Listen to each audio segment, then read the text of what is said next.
Merci beaucoup d'être venus aussi nombreux. On va laisser.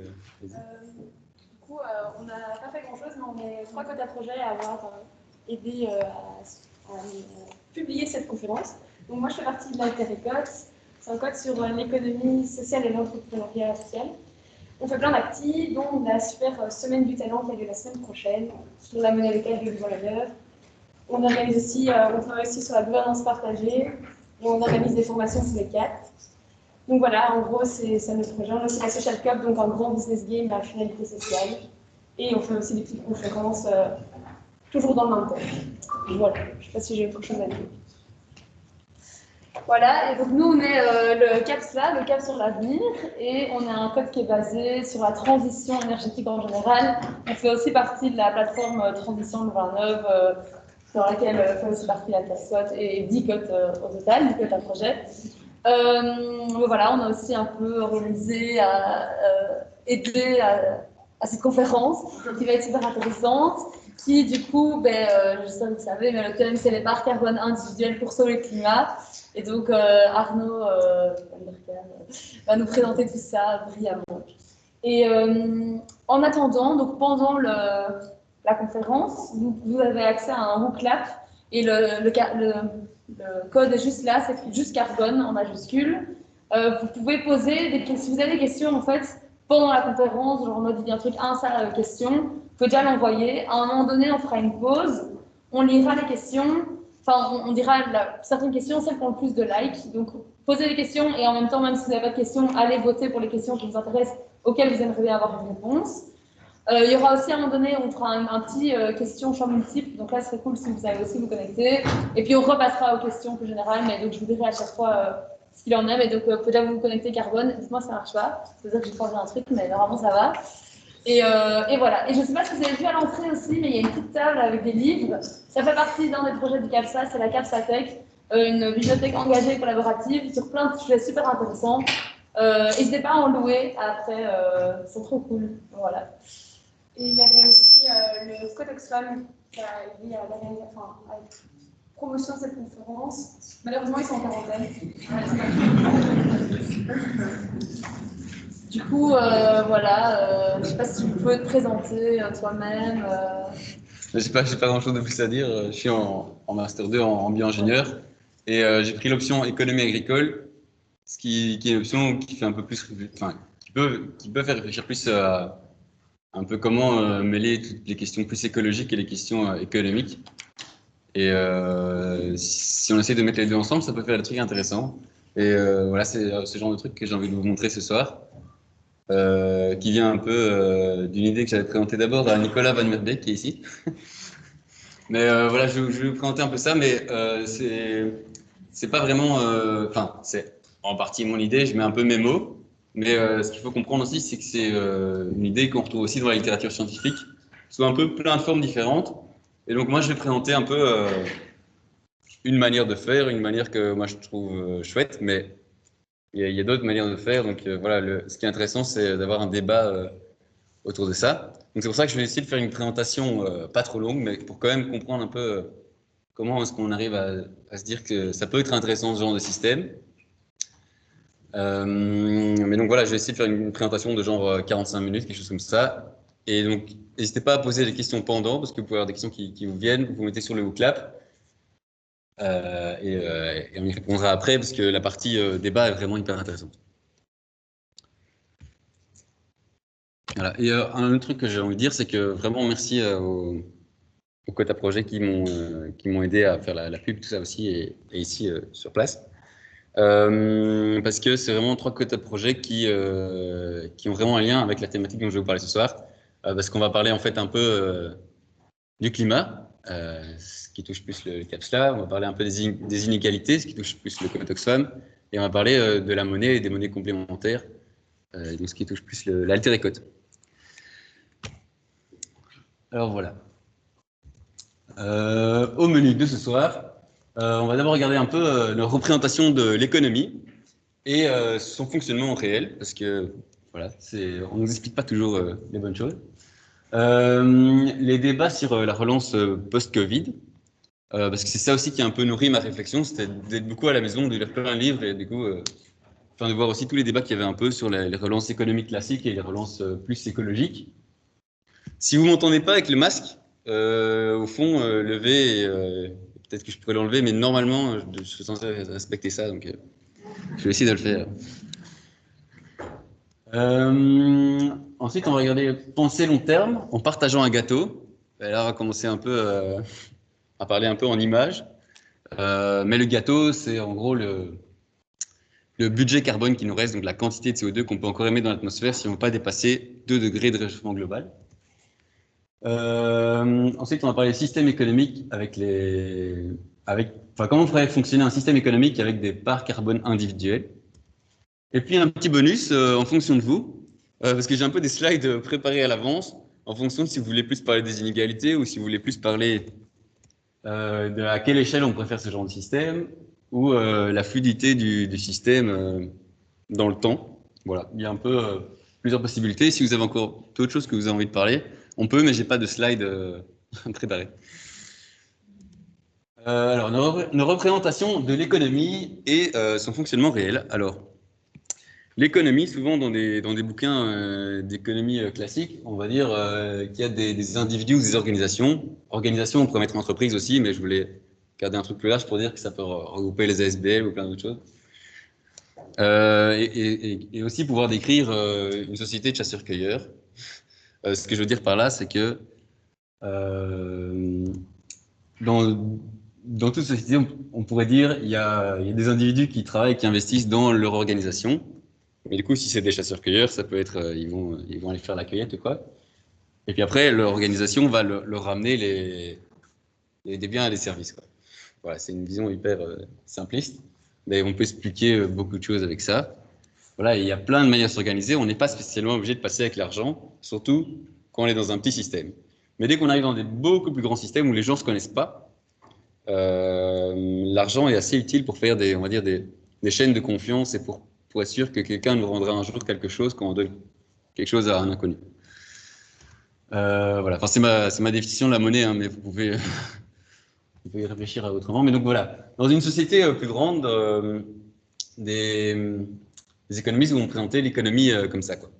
Et donc en fait, en orange, l'argent, le salaire et les dividendes sont en fait un espèce de contre-flux pour représenter l'échange de biens et de services et de travail et d'investissement, quoi.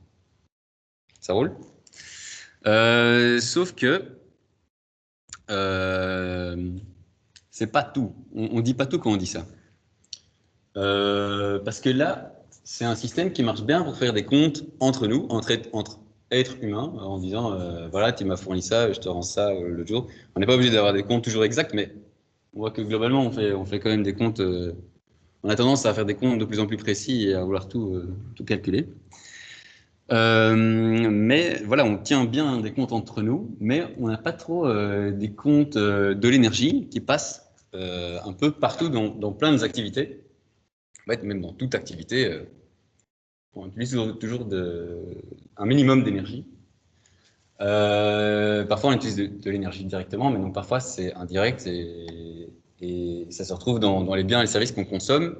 Mais pour qu'une tomate arrive jusque chez moi, il a fallu la transporter, il a fallu la cultiver, il a fallu peut-être déplacer de l'eau, construire des serres. Enfin, ça dépend de comment elle est cultivée, mais il peut y avoir ça peut être un processus très long ou un ordinateur ou un smartphone, c'est encore plus long et ça peut être plein de pièces qui viennent de plein d'endroits dans le monde. Donc voilà, c'est important de dire qu'il y a plein d'énergie et qu'on ne la voit pas toujours directement. Elle est un peu cachée, quoi. Et en fait, cette énergie, on la compte pas trop dans notre système économique. Et le pire de tout ça, enfin, voilà, s'il n'y a pas de problème d'utiliser l'énergie et que l'énergie... parce qu'une fois qu'on utilise de l'énergie, souvent elle est dans une forme moins utile à utiliser après. On peut partir d'énergie comme de l'électricité, tout ça, et à la fin on arrive plus avec de la chaleur et ça devient de moins en moins pratique à utiliser. Mais un truc qui a beaucoup de valeur, c'est les stocks de carbone fossile. Si on utilise ça, on peut en retirer énormément d'énergie. Et en fait, c'est des stocks qui sont offerts par la nature et on lui donne rien en échange, quoi. Il suffit de se pencher et d'aller chercher le pétrole, le gaz ou le charbon. Ce que je veux dire par là, c'est que c'est pas gratuit. C'est qu'on met par exemple des systèmes de forage, tout ça. On fait des mines, mais en fait, les mines et les forages, ce qu'on va payer, c'est la personne qui possède le terrain ou la personne qui travaille ou les investissements qui ont été faits. On va rémunérer ces investissements-là, mais on va pas, on va pas payer la chose en soi. Il ne faut pas spécialement payer la chose en soi, mais ce serait bien qu'on la comptabilise. Voilà. Et en fait, le grand problème aujourd'hui, c'est que encore 80% de l'énergie primaire mondiale est encore fossile. Donc, ce qui fait que, vu que toutes ces énergies fossiles émettent du CO2 dans l'atmosphère et dans les océans, c'est important de le dire aussi que ça arrive dans les océans aussi, que ça crée l'acidification. Donc, on a le problème du réchauffement climatique, mais on a aussi le problème de l'acidification des océans.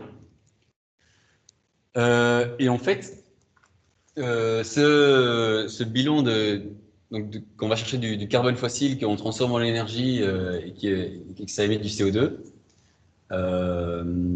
ben, c'est ce bilan net de CO2 qui passe, il est maintenu par les consommateurs finaux.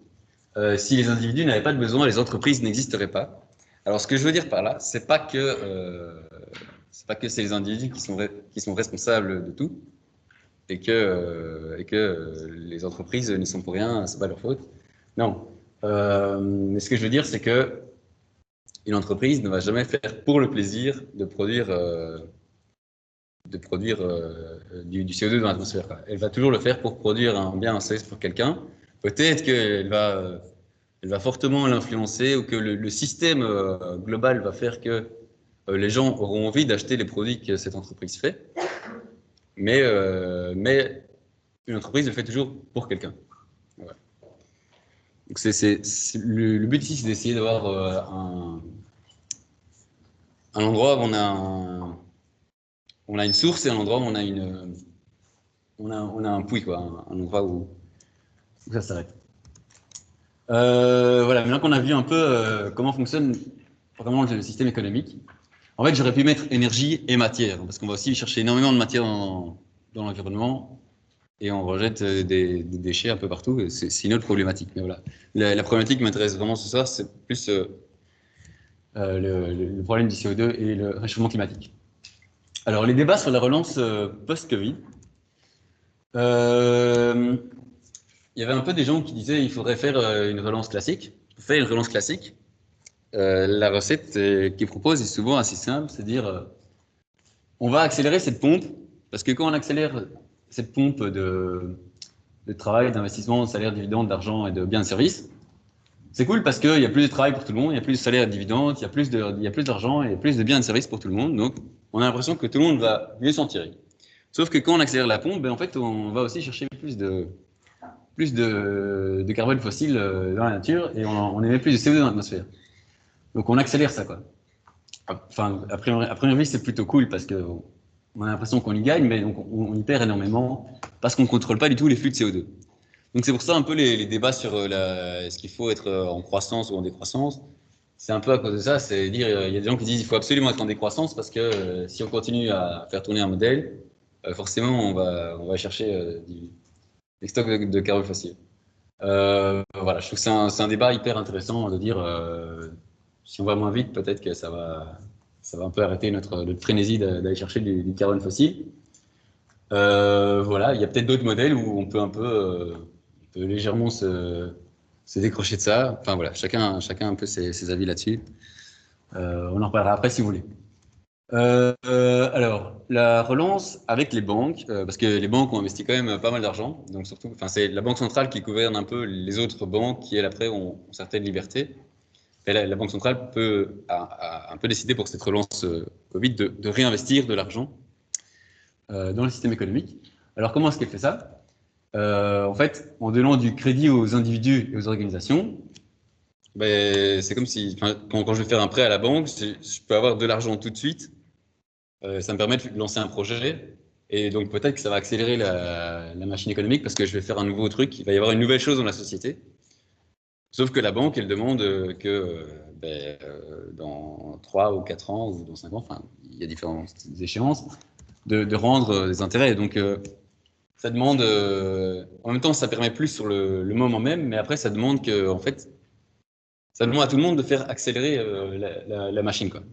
Et donc, de nouveau, si on ne contrôle pas pour les flux de CO2, c'est la même chose. On va accélérer ça et on va aller chercher plus de stocks de carbone fossile.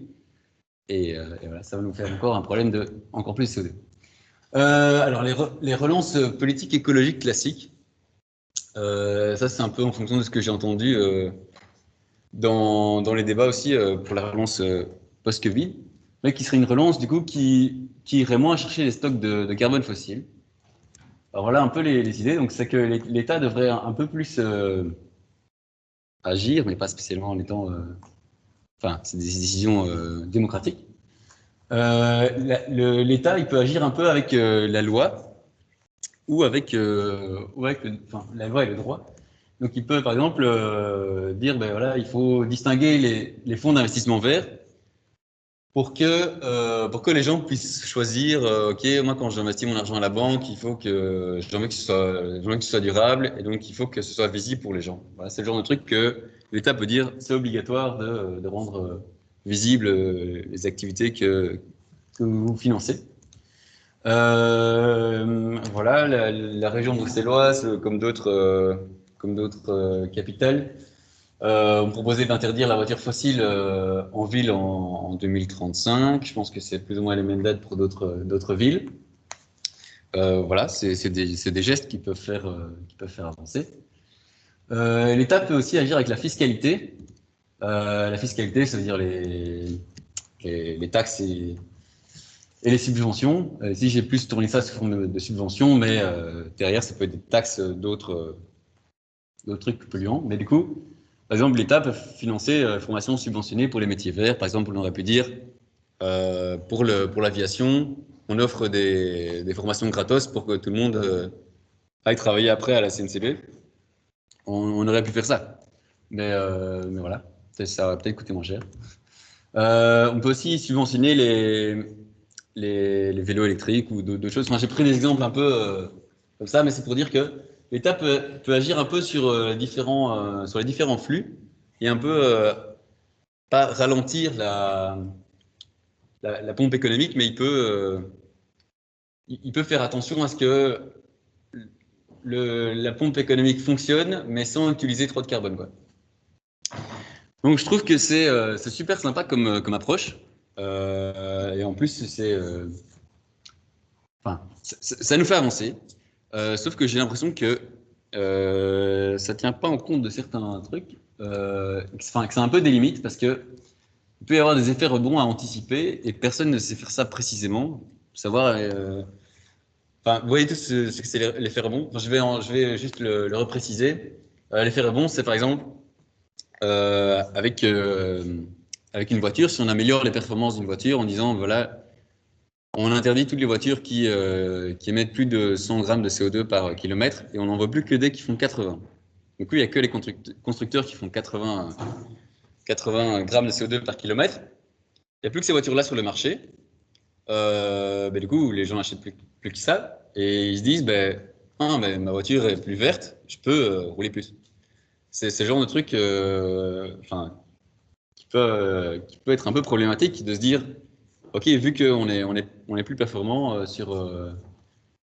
on fait moins d'émissions, on peut se permettre de rouler plus. Et puis il y avoir aussi des effets un peu indirects. Parfois, donc ici, c'est vraiment directement, j'ai envie de rouler plus.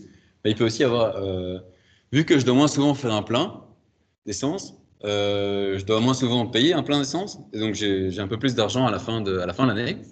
Et donc j'ai peut-être 400 euros. Je me dis à 400 euros, je peux me payer un petit billet d'avion et voilà, et donc au final, je vais peut-être émettre plus parce que j'ai fait une économie quelque part. Et ça, c'est hyper difficile d'anticiper. Sauf si on colmate tout partout. Mais j'ai l'impression que c'est super difficile et qu'il y a toujours un peu une brèche dans laquelle les gens se disent voilà, j'ai plus d'argent, je vais l'utiliser pour ça. Et voilà, donc c'est un peu de ça que je me dis que ça pourrait être un peu une limite à ces politiques-là, même si ça nous fait déjà avancer. J'ai l'impression que c'est aussi des politiques qui demandent une expertise forte du monde politique.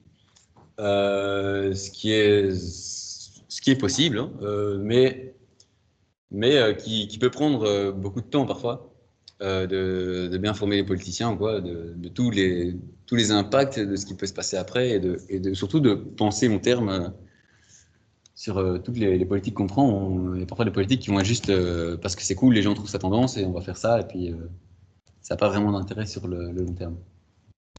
De nouveau, une autre limite, c'est chacun avance un peu dans son coin, mais il n'y a pas spécialement de cohérence d'ensemble. Je prends un exemple, par exemple, pour Bruxelles, ils vont interdire les voitures fossiles en 2035.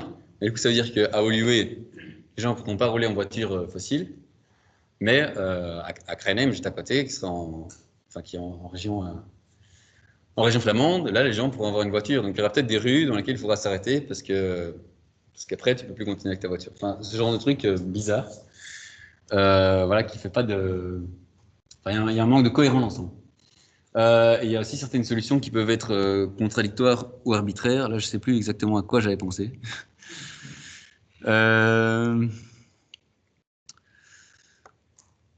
Oui, par exemple, on va dire, on fait des subsides pour les vélos électriques, mais que pour domicile travail. Et du coup, ça pénalise un peu ceux qui n'ont pas de travail à ce moment-là, ou des choses comme ça. Enfin, parfois, c'est un peu bizarre, on dit, vous avez droit, vous n'avez pas droit. C'est un peu spécial. Voilà, mais donc, globalement, j'aime bien ces mesures-là, mais vu les enjeux climatiques, en fait, en 2050, on doit arriver à la neutralité carbone. Ça veut dire qu'on doit essayer d'émettre zéro. Zéro, ça veut dire diminuer de 90 à 95% à 100%. On pourra peut-être émettre un petit peu si on arrive à le compenser, mais on n'est pas du tout sûr de si on arrivera à trouver des bonnes technologies pour compenser ou pas. Des bonnes technologies, parfois ça peut être des technologies simples comme planter des arbres, mais, mais ça demande des surfaces énormes. On sait que si on veut compenser les émissions qu'on a déjà émises, il faut planter l'équivalent des États-Unis. Et je pense pas qu'aux États-Unis, ils sont chauds qu'on plante des arbres partout dans le jardin et même enfin, dans les terrains de foot ou enfin, partout, ça va un peu les emmerder. Donc, je pense que voilà, il faut quand même qu'on pense sérieusement il faut diminuer de au moins 90% nos émissions en 2050. Et pour rappel, le Parlement européen a voté cette semaine qu'en 2030, on visait 60% de réduction, au moins 60% de réduction des émissions. Donc 60%, c'est vraiment pas rien.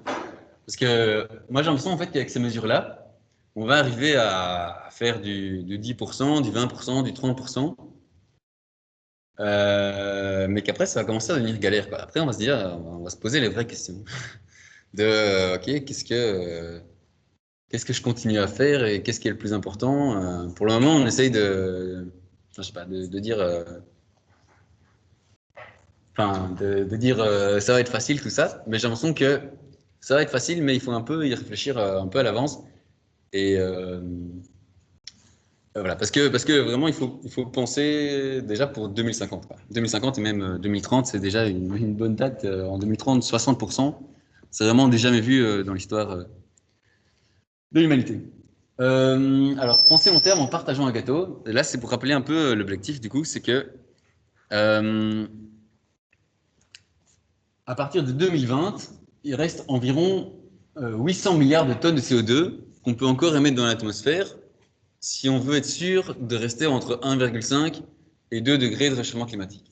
Alors, ce que j'ai mis à droite, c'est que ça dépend un peu de si vous êtes pessimiste ou optimiste.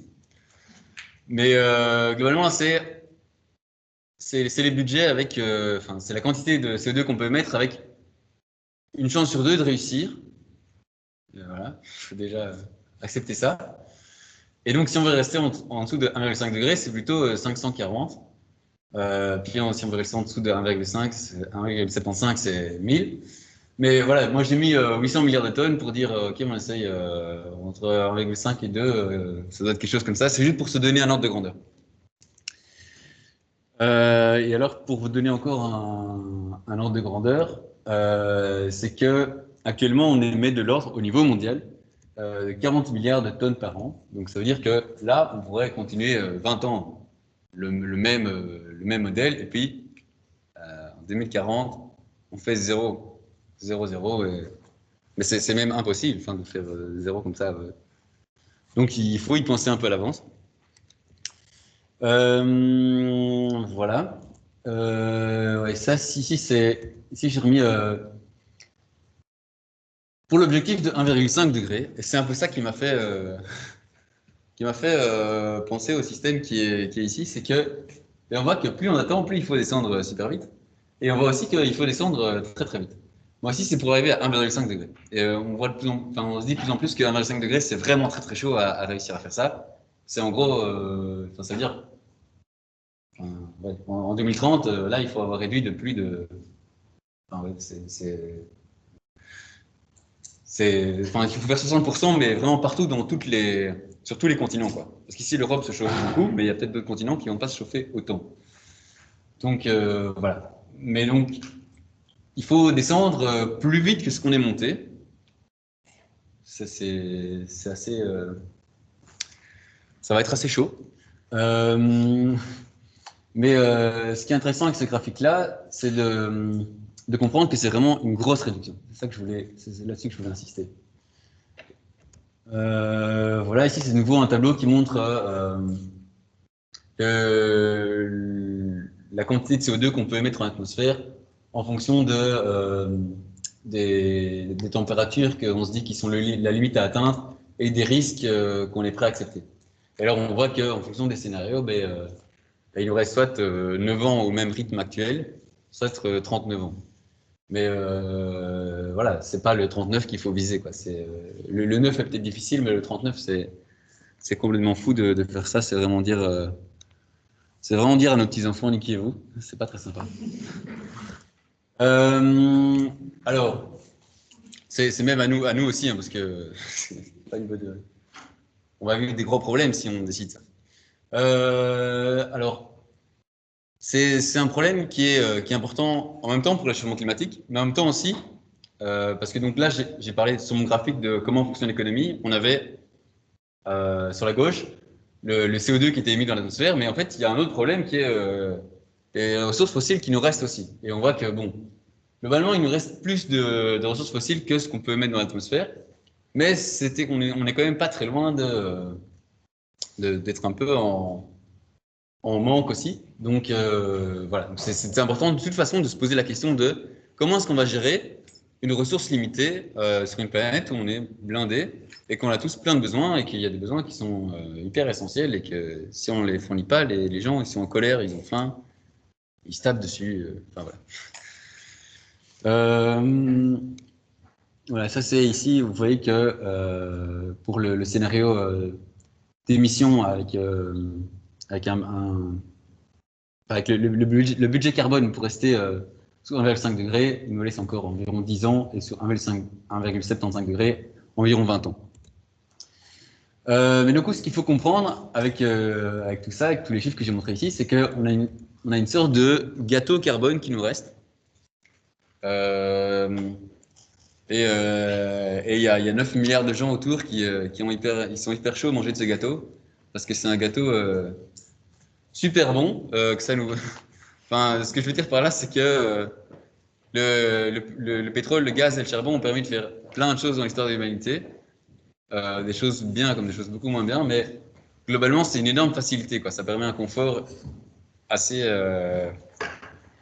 assez simple et ça ne demandait pas énormément d'énergie d'aller chercher ça. Et du coup, la question, c'est, en fait, quand on a un gâteau comme ça, d'habitude, comment est-ce qu'on fonctionne?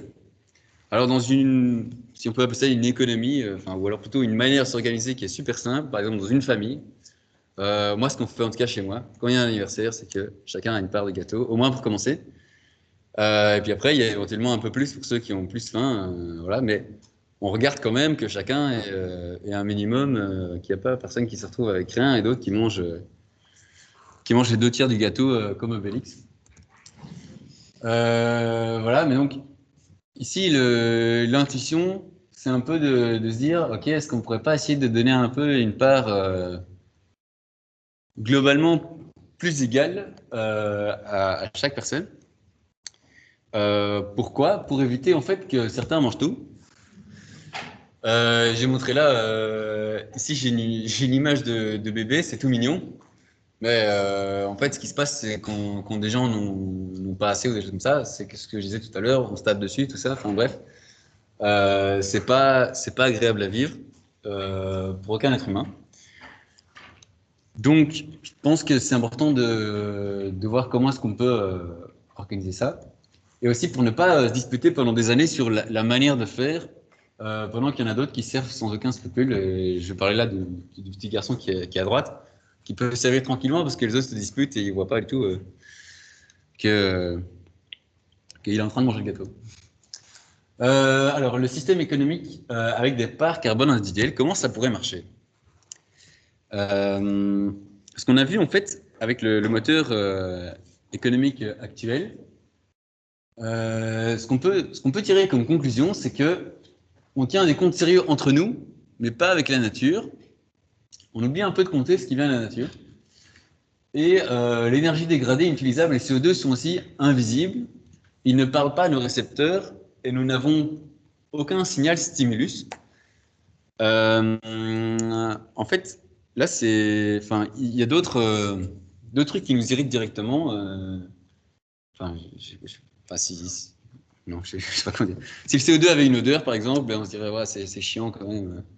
Enfin, on n'aurait pas envie d'être à côté des voitures qui sentiraient vraiment mauvais, ou des choses comme ça, on n'aurait vraiment pas envie d'être à côté des usines qui sentiraient super, super mauvais. Enfin, je pense qu'on réagirait peut-être plus vite, alors que le CO2 ici, il va dans l'atmosphère, il ne fait presque rien. Enfin, on peut le respirer, il ne se passe rien du tout. Il est complètement invisible. Alors, c'est les images que je vous montrerai après, c'est juste si jamais on pouvait le rendre visible et qu'on pouvait le mettre pur, ben c'est ça que ça ferait à chaque kilo de CO2 qu'on émet. Alors, pour rappel, une voiture, et c'est marqué sur toutes les pubs de voitures, ça émet genre de 100 grammes par kilomètre. Donc après 10 km, on a mis 1 kilo comme ça. Donc si on voyait des boules comme ça qui sortaient tous les 10 km des voitures, on se dirait, oh, on est quand même en train de déposer des sacrées grosses billes toutes chiantes et qui prennent plein de place dans l'atmosphère. Et alors, ici, ça c'est une tonne. C'est une tonne. Et la moyenne des émissions belges territoriales, c'est environ 10 tonnes par an. Donc voilà, s'il fallait mettre ça dans votre jardin, ben, ça vous en irait déjà après un mois, quoi. Je crois. Voilà. Du coup, l'énergie dégradée inutilisable et le CO2 sont invisibles. Et d'un autre côté, certains indicateurs tels que les prix et les chiffres sur des billets ou sur des comptes en banque sont visibles partout. Et tout le monde a une idée de ce qu'il a dans sa poche. On sait si on a plutôt 10 euros ou plutôt 1000 euros. Et on est chaud les optimiser et pas tout claquer d'un coup. Enfin, ça dépend qui, mais globalement, on est quand même un minimum conscient. C'est un truc qu'on sait un peu gérer, alors que le CO2, en fait, on ne gère pas du tout parce qu'on ne voit rien du tout. Alors, est-ce qu'on pourrait faire quelque chose de ces constats et en même temps apporter plus de justice climatique? Alors moi, je crois que oui. Et je pense qu'il y a vraiment moyen de rendre beaucoup plus visible le CO2 dans nos actions de tous les jours.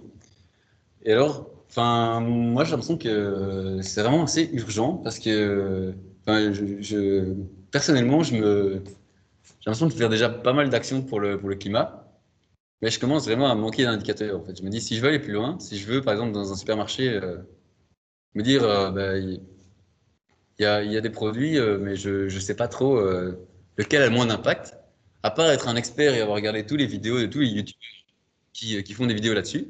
Et je pense que nous, quand on est jeune, on a bien regardé des vidéos, tout ça, mais je pense qu'il y a un vieux enfin, ça intéresse peut-être moins ou je sais pas quoi, mais c'est peut-être plus on va dire, dans un milieu plus favorisé qu'on va se dire, ben, on va regarder des vidéos, tout ça, et je vais connaître tout, et en plus, je vais pouvoir en parler à mes potes.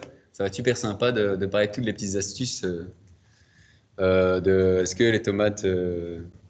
Enfin, je sais pas, je vais peut-être pas dire des bons exemples, mais est-ce qu'une tomate en serre, c'est mieux qu'une salade ou j'en sais. Enfin, tu vois, il peut y avoir plein de questions qui se posent et on n'a pas des réponses catégoriques, quoi.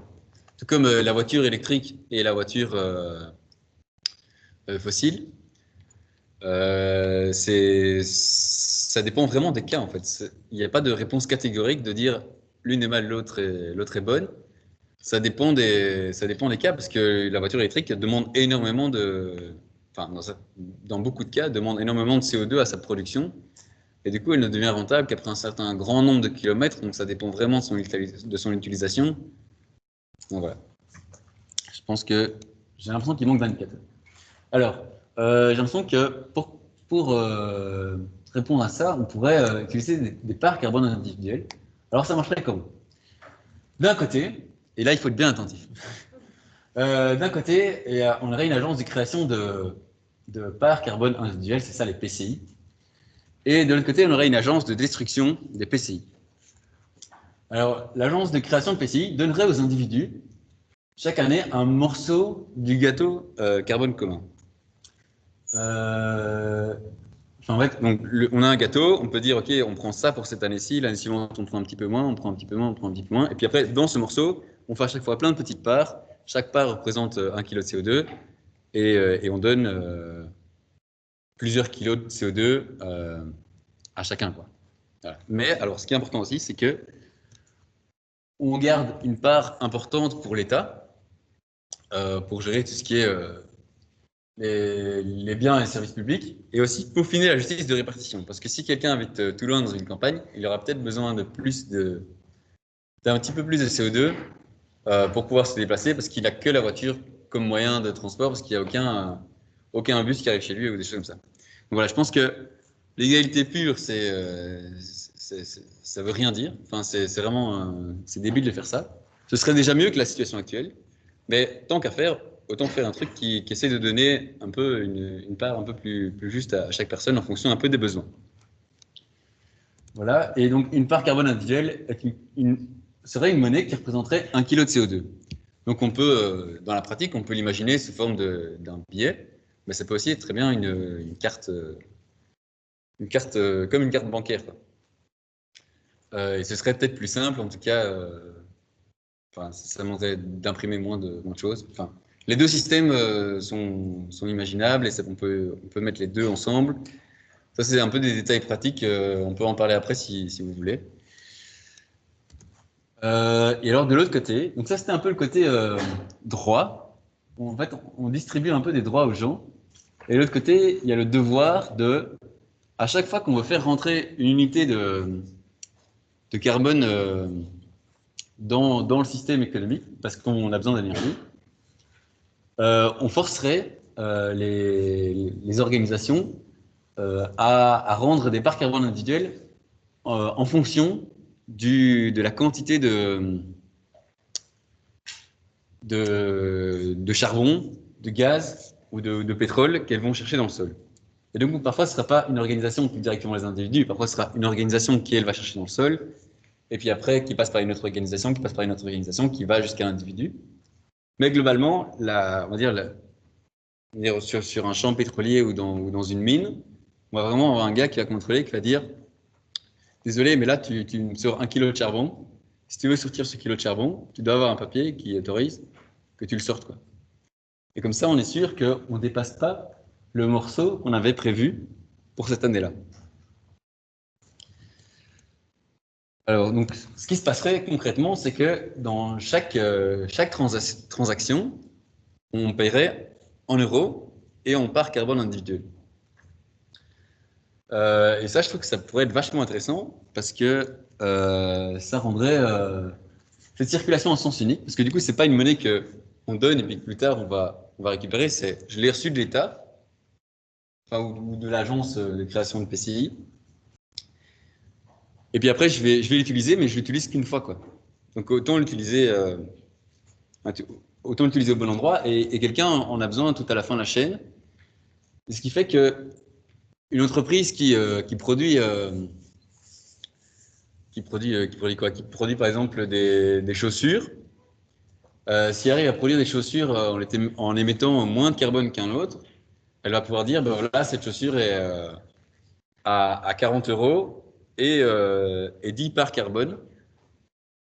Et celui qui pollue plus à côté va dire, bah, cette chaussure est, j'avais dit quoi? J'ai dit 30 euros.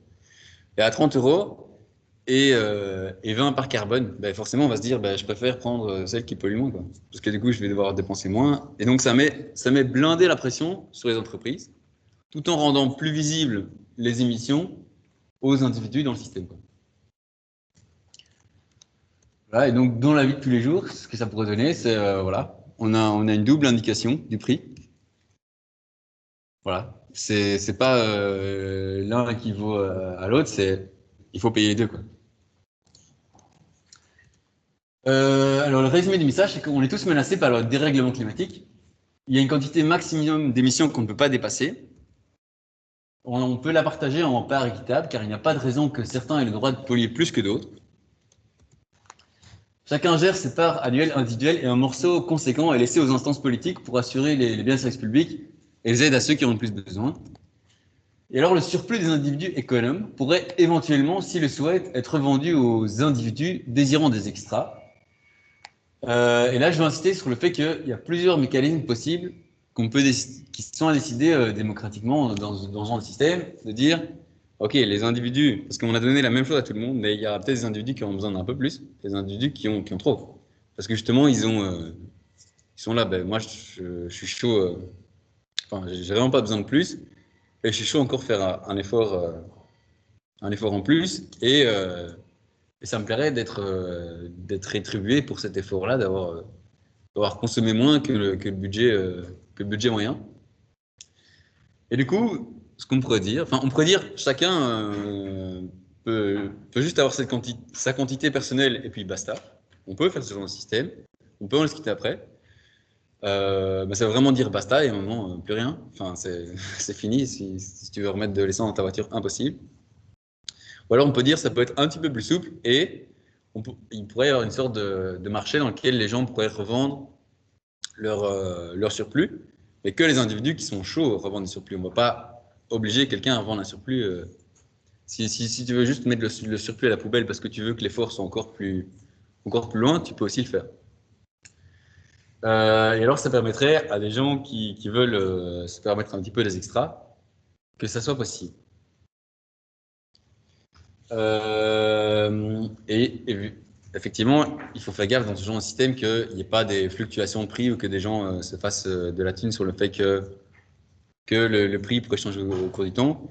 Il y a des mécanismes qui existent et il peut y avoir des réserves qui assurent que le prix soit maintenu le plus stable possible au cours du temps.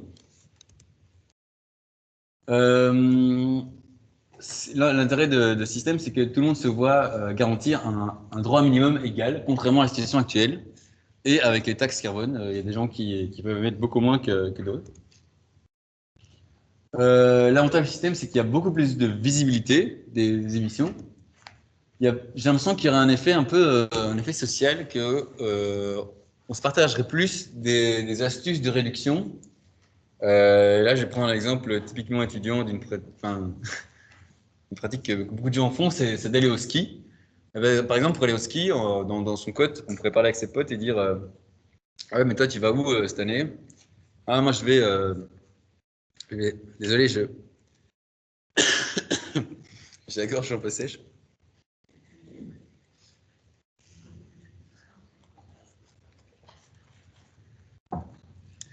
Mais du coup, on pourrait dire, ben, voilà, moi, je vais plutôt dans telle station parce que là, ils demandent moins de part carbone et en plus, en fait, c'est un bon deal parce que c'est une station qui a décidé d'isoler beaucoup plus ses bâtiments et du coup, le fait de chauffer en hiver, parce que je pense que quand on va au ski, on perd énormément d'énergie, surtout peut-être dû aux bâtiments qu'on doit chauffer dans des endroits qui sont tout froids.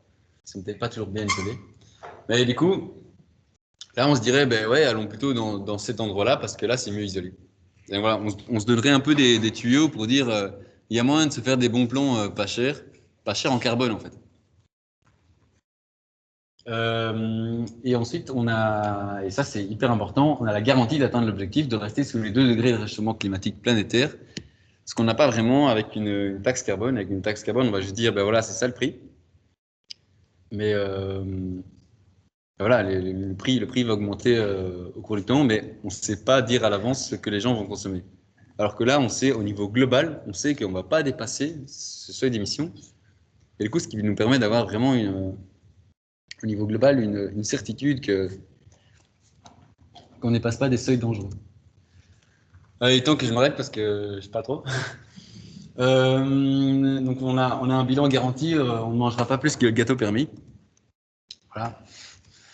Et non, je suis à l'écoute de vos premières impressions sur ce genre de système, de vos commentaires aussi. Vous pouvez aussi mettre des commentaires sur Clap, ça peut aussi être intéressant de faire un commentaire et qu'il soit partagé. Si en fait c'est le CAPS là qui va reprendre, vous pouvez voter pour les questions qui vous intéressent le plus ou les commentaires que vous trouvez les plus pertinents. Et on va commencer par interagir un peu avec ça. Je peux aussi prendre un peu des questions en direct s'il y a des gens qui veulent vraiment en prendre en direct. Je vais un peu alterner. Et puis après, comme je vous avais dit, j'ai un peu des bonus. Donc en fonction un peu de vos questions, je veux déjà voir un peu s'il y a un bonus que vous préférez par rapport à un autre. Et après, on pourra voter ensemble pour voir vraiment quel bonus vous préférez.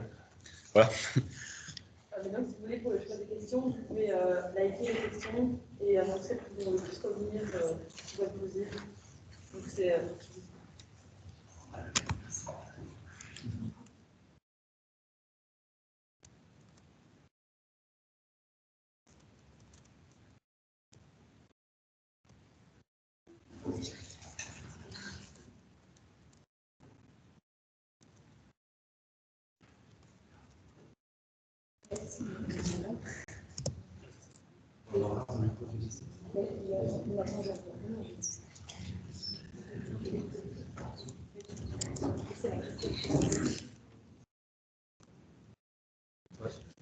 Vraiment, on pose des questions comme ça? Ouais. Je réponds juste un peu aux gens qui sont sur Teams. Ah oui, parce que c'est des questions. Ouais, je vais voir s'ils ont des questions.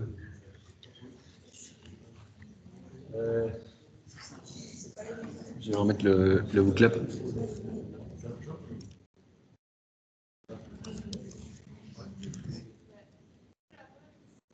Qui a déjà quelques likes, c'est la mesure prise par la Commission européenne.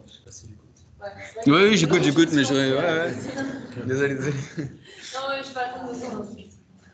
C'est parti. La mesure prise par la Commission européenne sur la diminution de l'émission carbone ne pousserait-elle pas les pays à délocaliser leur production et donc leurs émissions dans les autres pays hors Europe, genre par exemple la Chine? Ouais. Ouais, c'est ce qui se passe blindé. Parce qu'en fait, l'Europe, elle est super contente de dire qu'elle a réduit de 20% ses émissions depuis 1990. Et donc là, elle va faire 60% et ça va être easy parce qu'elle a déjà fait 20%. On continue sur la lancée. Bon, il faut faire un peu plus vite, c'est vrai. Quand même plus vite que quand. Enfin, il va falloir faire en 10 ans 2 fois plus que ce qu'ils avaient fait en 30 ans. Mais les émissions territoriales européennes ont diminué de 20%. Ben, globalement, parce que si en Wallonie, avant, il y avait beaucoup de ArcelorMittal ou plein d'aciéries. Ils faisaient plein d'acier, ça mettait plein de charbon. Mais à un moment, ils ont dit l'Europe n'est pas chaud trop à émettre et en plus, les salaires deviennent un peu chers à payer. Et ils sont partis délocaliser autre part. Mais au final, on utilise quand même toujours autant d'acier et tout ça pour les voitures et même pour les trains qu'on fait circuler. Donc voilà, c'est un problème de délocalisation. Et en fait, dans un bonus, je parle un peu de comment est-ce qu'avec ce genre de système, on pourrait faire un ajustement aux frontières pour qu'il n'y ait pas cet effet pervers de délocaliser les émissions autre part. Voilà. Donc on peut parler de ça après si vous êtes chaud. Mais c'est vrai que c'est important.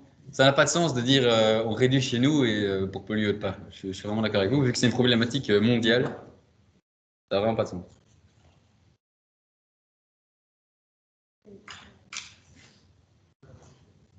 Je vais peut-être prendre une question à main levée, comme ça, je ne sais pas si quelqu'un a envie de... Ici, il y a une question qui a beaucoup de votes, c'est qui établirait les critères de répartition des PCI et comment? Ben, je pense qu'il y a vraiment une grande partie, mais donc il y a plusieurs manières de faire, et c'est vraiment la question de comment on met ce genre de système en place. Et je ne sais pas y répondre de manière claire. Mon intuition, c'est que ce serait intéressant d'avoir qu'une grande partie de ce budget soit vraiment un budget égal par personne, Et puis que ce qui reste, c'est vraiment pour gérer tout ce qui est la santé, l'éducation, même les transports en commun. Parce que même pour faire rouler les trains, aujourd'hui, on produit encore des trains. Enfin, on a utilisé de l'acier, et donc aujourd'hui, on utilise encore, on va émettre encore du CO2. Et donc voilà, pour tout ce qui est construire des routes, tout ça. Et alors pour le petit supplément en fonction si on a plus de besoins, parce qu'on habiterait plus loin ou quoi, ou que la situation, enfin, le type d'habitation qu'on a fait que c'est vraiment hyper chaud de vivre avec ce budget-là. Ben, j'ai l'impression que ça doit être un peu décidé par, euh, par les parlements et enfin, par les parlements comme ils sont actuellement, quoi. Parce qu'aujourd'hui, il y a déjà des instances politiques dans lesquelles on décide, ben voilà, on va donner plus de subsides à telle personne ou moins de subsides à telle personne. Ça fonctionnerait un peu sur le même principe que les euros, sauf que c'est pas les mêmes unités qu'on distribue, quoi. Et ça a peut-être plus de sens parce que quand on donne des carbones à quelqu'un, on sait que ça va être des carbones qu'il va utiliser pour. Mais il y a plus de chances qu'il utilise pour se chauffer, qui est plus important que quand on donne de l'argent à quelqu'un, il va peut-être aller acheter de l'alcool. Enfin, voilà. On sait pas ce que les gens font quand on leur donne de l'argent. Alors qu'ici, on donne un. C'est un peu aussi comme les bons alimentaires, quand on donne des bons alimentaires ou des chèques repas, c'est pour bouffer, quoi. Voilà. Ouais. Moi, j'ai une question. Imaginons quelqu'un qui aurait dépensé tout son budget carbone dans quelque chose comme son chauffage, sa voiture, parce que son Dieu va les aider. Si chaque produit doit être payé en argent classique et en argent carbone, et que la personne a tout dépensé, par exemple, en mois. Je pense pas qu'on arriverait à des situations comme ça. Et en fait, il faut bien designer le système pour que ça n'arrive pas. Et par exemple, je pense que les plus gros postes de dépenses, c'est effectivement le chauffage, des choses comme ça. Et du coup, avoir des gens qui auraient plus rien pendant l'hiver, ce serait horrible. Donc, moi, j'ai l'impression qu'un truc qui peut avoir du sens, c'est de donner ça un peu de manière annuelle et de donner ça genre, aux environs de septembre. Et comme ça, tu es sûr que tout le monde a assez pour passer l'hiver. Et après, en... et après quand tu arrives en avril ou en mai, là, tu te dis, OK, il y a des gens qui ont trop, il y a des gens qui n'ont pas assez. Et si tu dois pas partir en vacances parce que tu as trop déconné sur. Enfin, mais c'est pas sur ton chauffage parce qu'au final, quand on regarde les émissions, la plupart du temps, c'est les riches qui polluent vraiment énormément et les pauvres polluent presque rien, même quand c'est chauffage. Mais ça, c'est parce qu'on a l'habitude avec les gilets jaunes. Le problème, c'est que la taxe carbone qui a été mise pour les gilets jaunes, c'était sur l'essence et qui est un besoin vital. Mais si on prenait l'ensemble des émissions des gens qui ont fait des marches avec les gilets jaunes, et en fait, ils émettent beaucoup moins. Enfin, au niveau avion, ils consomment rien. Donc, c'est surtout ceux qui partent en vacances tout loin qui vont être limités dans leur budget, en fait. Et donc, partir en vacances tout loin, c'est un truc que tu fais plutôt pendant l'été ou quoi. Voilà, je pense que de toute façon, il faudrait commencer. Enfin, on va pas dire on va se mettre à la moyenne mondiale demain, ou alors on va se mettre au niveau qui serait idéal d'avoir chaque année, en disant là on était à 10 tonnes, l'année prochaine on fait 2 tonnes, et on fait ça pendant 100 ans, enfin, pendant 100 ans jusqu'à la fin des temps, parce que ça va, 2 tonnes c'est soutenable, enfin, ou 2 tonnes jusqu'en 2070. Non, je pense que enfin, si on commençait ça l'année prochaine, il faudrait commencer avec 10 tonnes en moyenne, quoi, enfin, histoire qu'on soit dans les ordres de grandeur qui nous permettent de vivre aujourd'hui et puis qu'on dise attention, ça va diminuer. Et je pense que ça, c'est important de se dire qu'on a le temps de s'adapter. Enfin, en fait, l'ordre de grandeur de la réduction qu'on doit faire, quoi qu'il arrive, qu'on soit avec ce système-là ou avec un autre système, on doit réduire de l'ordre entre 5 et 7% par an. Mais 5 et 7% par an, c'est quand même beaucoup. Et là, on ne se rend pas vraiment compte parce qu'on ne voit pas un truc qui diminue. Les salaires, globalement, des gens restent assez forts les mêmes chaque année, voire augmentent. Donc, ils ne voient pas qu'il y a un truc qui diminue. Voilà. c'est pas mal de faire 2 questions comme ça, puis une question pour l'auditoire. Ok. Je t'en ferai une ici qui a beaucoup de likes. C'est avec ce système, est-ce que les entreprises ne chercheraient pas à acheter des PCI à des gens au lieu de vraiment chercher à réduire leurs émissions? Je pense que ça, c'est un truc que tu peux contrôler, quoi. D'avoir, en fait, dans toutes les entreprises, doivent faire des bilans. Bah, tu vois, c'est comme si tu ferais un marché noir, quoi. Enfin, les entreprises pourraient très bien vendre plein de trucs aux individus sans payer la TVA. Aujourd'hui, tu vois, elles peuvent faire ça. Sauf qu'il y a quand même un contrôle de la TVA. Et donc, il y a des checks que tes bilans de c'est quoi que tu as amené dans ton entreprise et c'est quoi que tu ressors. Et du coup, il faut que ta valeur ajoutée, on te la taxe, quoi. Donc ici, ce serait la même chose, c'est de dire, OK, enfin, il y aurait vraiment des bilans dans l'entreprise de dire c'est quoi la quantité de CO2 que vous avez utilisée et d'où est-ce que vous l'avez reçu. Et on verrait bien que c'est en faisant des ventes aux particuliers, ce serait tout bizarre qu'ils vendent comme ça juste pour la part carbone, quoi. Enfin, je pense que il y aurait peut-être des légers petits trous à certains endroits, mais que globalement, enfin, tu vois, c'est un peu comme la fraude à la TVA. J'ai l'impression que ce serait le même genre de truc. Ouais. Justement, pour rebondir sur cette question, ça me paraît évident, qu'il y aura des parcs carbone, parce qu'il y aura toujours des gens qui vont extraire du charbon ou de l'essence ou quoi. Et du coup, forcément, alors après, il y aura là-dessus, il y aura 2 entreprises qui se spécialiseront dans la production de parcs carbone, et leur activité sera d'aller planter des arbres.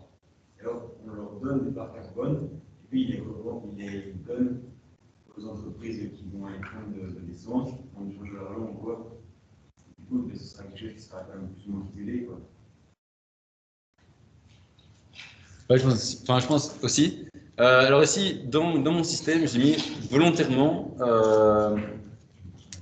j'ai séparé, en fait, je me suis dit, il y a un peu plusieurs objectifs pour le moment. Ici, j'ai parlé vraiment des énergies fossiles. Et on peut dire il y a d'autres gaz à effet de serre. Et pour moi, ils ne rentrent pas spécialement dans la même case.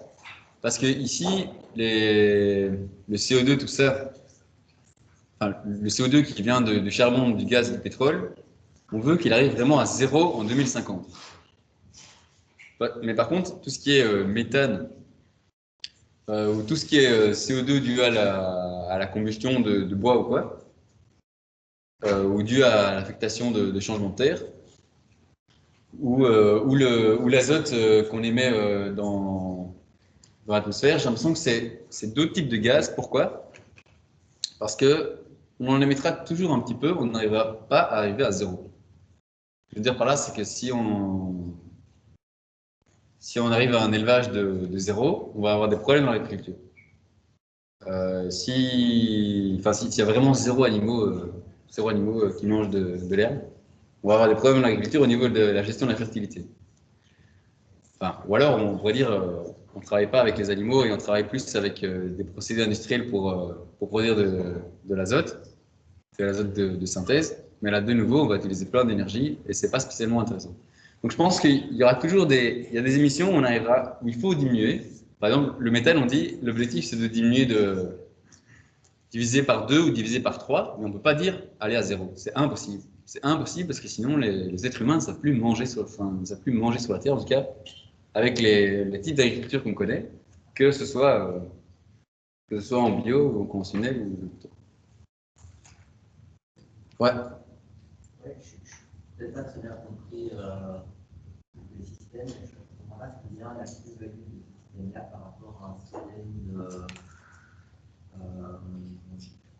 droit de polluer, d'un archive de droit de polluer, qui en fait une analyse. Donc on part bien sur le principe que l'IATO serait vraiment unitaire et qui internaliserait les externalités le carbone. Donc, on ne voit pas très bien la différence entre ça, ou même simplement avec une taxe carbone de nouveau, avec un taux de taxe qui internalise réellement les parts d'émission qui serait du coup simplement traduit dans le prix immédiatement.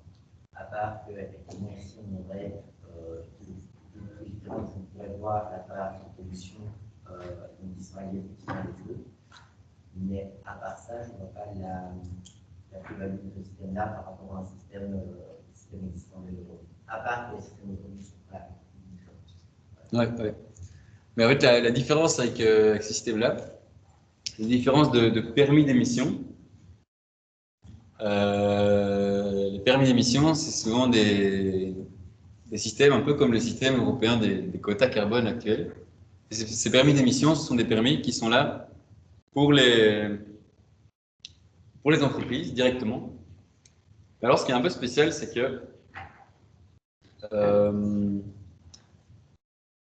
vu que ça passe pas par les individus, en disant on va donner une part égale à chaque individu, tu n'as pas cet effet de distribution. Tu ne parles pas de redistribution, parce que pour moi c'est distribution de base. Tu n'as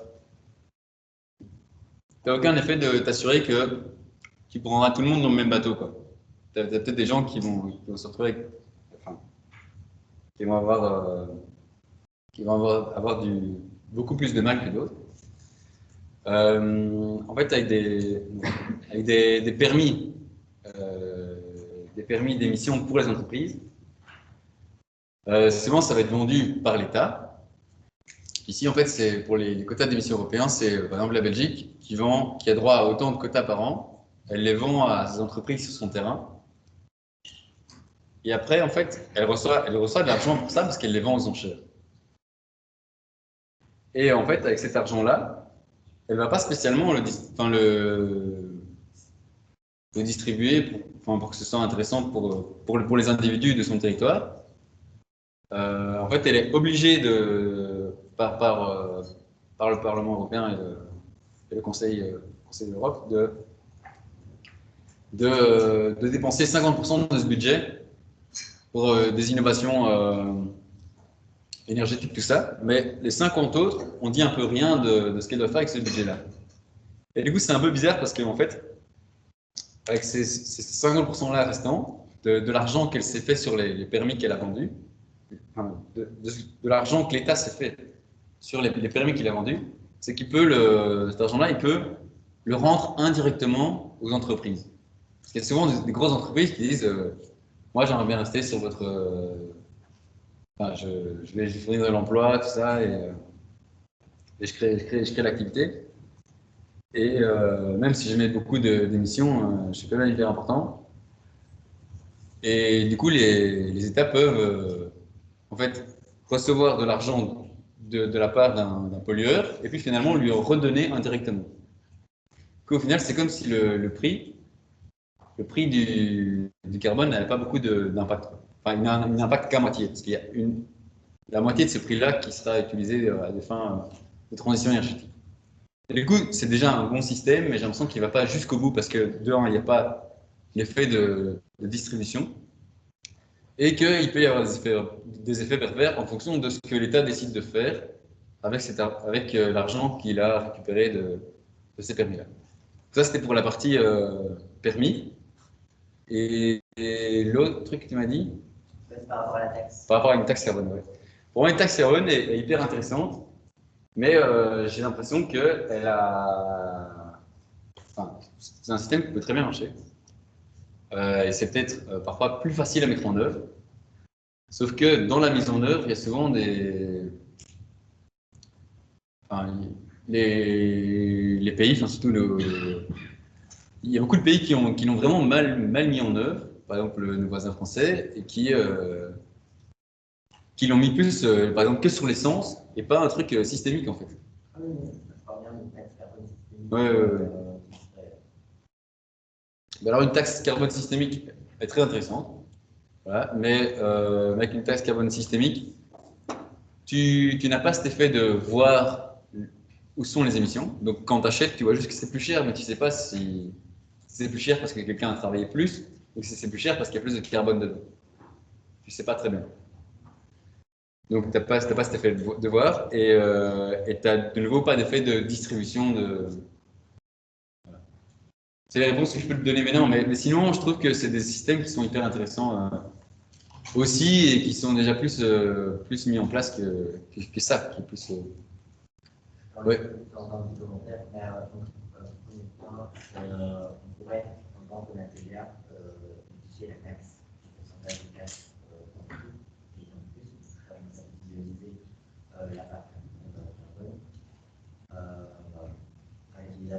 d'accepter cette solution parce que l'idée c'est de prendre en compte le carbone. C'est difficile à calculer, effectivement.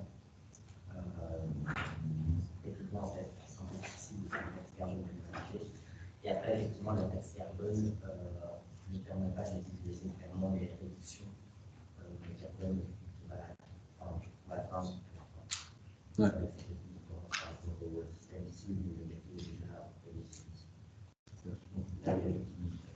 Mais si les gens s'en foutent de voir, faisons les taxes. Vraiment, top, ça marche. Enfin, ça peut marcher. Ouais. Il y a un truc que je n'ai pas compris. Qui paye les PCI? Le producteur ou le mec qui achète au producteur? Le mec qui achète au producteur. Parce que du coup, le producteur, même on va très bien faire plus, mais ce qui n'est pas vendu n'est pas compté. Oui, c'est ça. Mais en fait, tu vois, par exemple, disons, je produis des chaussures. J'ai prévu 100 paires. Et finalement, la première année, j'en vends que 80, tu vois. Et j'ai mis enfin, disons le premier mois. Donc, chaque mois, je pensais vendre 100. Enfin, le premier mois, je comptais vendre 100 chaussures.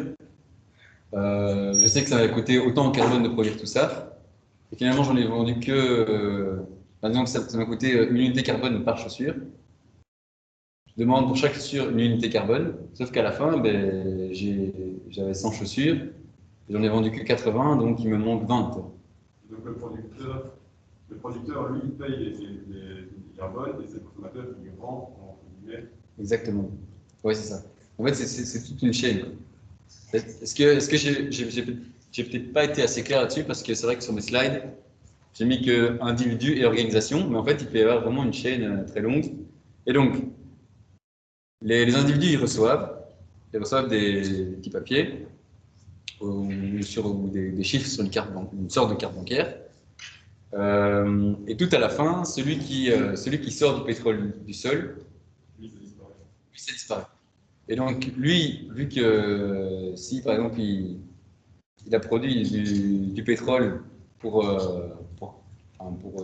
une station essence, la station essence va lui donner des parts carbone, mais du coup, elle devra l'avoir reçu de quelqu'un. Du coup, il va le demander à celui qui a utilisé la voiture. Celui qui a utilisé la voiture, il a peut-être utilisé la voiture pour déplacer ses chaussures. Ses chaussures, du coup, après, il va mettre un prix carbone dedans. Et du coup, c'est le consommateur qui va donner le truc, mais c'est lui qui donne, mais ça met la pression sur tout le monde. Du coup, il y aura des PCI entreprises, des PCI au début, des PCI pour l'entreprise et pour le consommateur. En fait, ça c'est plus une question de comment est-ce qu'on gère le truc dans le temps. Parce que, effectivement, si une entreprise veut commencer à produire quelque chose, mais que les gens n'en ont pas encore besoin, il faut qu'elle puisse déjà se permettre de régler leur compte avant de recevoir le vrai PCI, on va dire du consommateur. Mais en fait, il pourrait exister des sortes de pré-PCI, quoi. Un peu des faux PCI juste pour démarrer. Et puis après, les vrais qui arrivent, qui ne sont pas dans le système. Voilà. Je vais peut-être reprendre une question ici.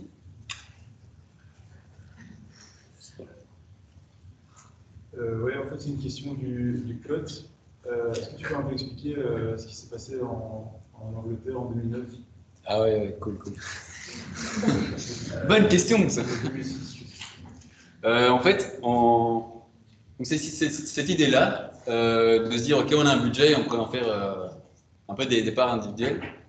J'avais écrit un petit truc, et puis je me suis dit, ça pourrait être intéressant de faire un mémoire là-dessus. Et j'ai trouvé une prof qui était intéressée de travailler là-dessus et qui m'a dit, va chercher ce qui existe déjà dans la littérature scientifique. Et j'ai trouvé qu'il y avait des trucs déjà hyper intéressants. Et en fait, l'Angleterre a failli faire ce genre de système. Elle y pensait sérieusement en fait en 2005. Et c'est le Parlement britannique qui a demandé une étude de faisabilité de ce genre de système. Et la conclusion qu'ils ont tirée à l'époque, ils ont dit ça a l'air Ça a l'air génial, juste que les gens ne sont pas prêts. Le réchauffement climatique n'est pas encore une priorité pour les gens. Mais sinon, au niveau efficacité, côté équitable, ça marque plein de points, quoi. Mais juste au niveau de l'acceptabilité politique et l'acceptabilité du grand public, ça ne marcherait jamais parce que c'est trop tôt. Donc voilà. Puis après, il y a la crise de 2008 qui est passée un peu par là. Les gens ont un peu enterré l'histoire. Mais globalement, l'Angleterre a déjà fait dans d'autres périodes, parce qu'il y a par exemple, pendant le. Principalement, il y a eu un mini pic pétrolier. Enfin, il y a un moment où il y avait moins de pétrole qui arrivait dans les pays occidentaux. Et il y a notamment l'Angleterre qui s'est retrouvée vraiment en panique d'avoir des problèmes d'énergie. Et donc, ils ont fait un peu des systèmes. Ils ont expérimenté un peu les systèmes en donnant chacun une part égale. Ils ont fait ça à ce moment-là. Ils ont fait ça aussi un peu pendant la guerre, de 40 à 45. Alors on a aussi fait ça en Belgique, alors, entre 40 et 45. Mais là, c'était pas spécialement. Enfin, il faut que j'aille regarder un peu exactement comment ça s'est passé. Mais c'était entre choisi et obligé par l'occupation.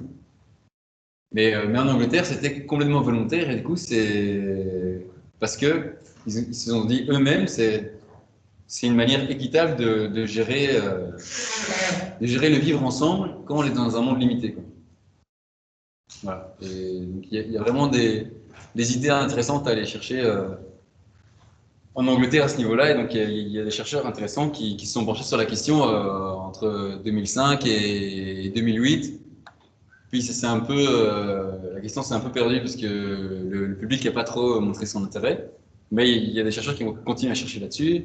Au niveau, en France, il y a une certaine Mathilde Chouba qui remet un peu ces questions sur la table parce que c'est vraiment des questions qui apportent des réponses par rapport à tout ce qu'on a vu, par rapport à la crise des gilets jaunes ou des choses comme ça, parce qu'on voit bien que si on essaie de mettre des taxes carbone comme on fait maintenant, on a l'impression que ça ne marchera jamais, parce qu'il n'y a pas assez de prise en compte du fait qu'on doit aussi résoudre des questions d'inégalité, quoi. On ne va pas totalement résoudre les questions d'inégalité. Enfin, c'est peut-être difficile de dire, OK, demain, c'est un monde 100% égal. Mais j'ai l'impression, avec ce genre de système, on fait déjà un grand pas, quoi. Ça améliore déjà beaucoup. Yes. Je ne sais pas si c'est un bon moment pour voir un peu quel bonus vous voulez. Je ne sais pas trop quelle heure il est. J'ai pas vu de... 21h30. 21h30, ok. Ben, je fais un petit bonus et puis enfin, je sais pas. Je sais pas s'il y a des questions brûlantes qui veulent venir maintenant.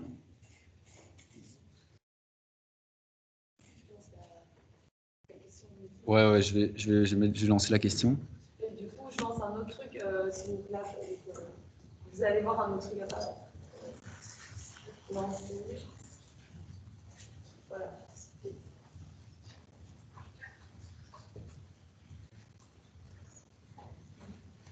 Quand je dis cool présentation, mais what next?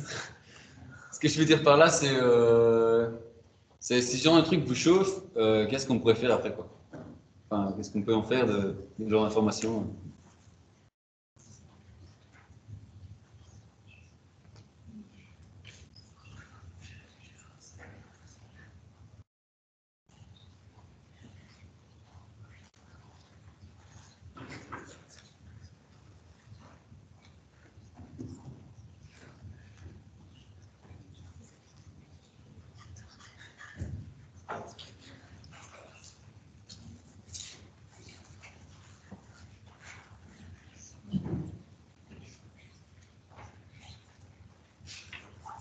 J'ai une petite question maintenant. Ouais.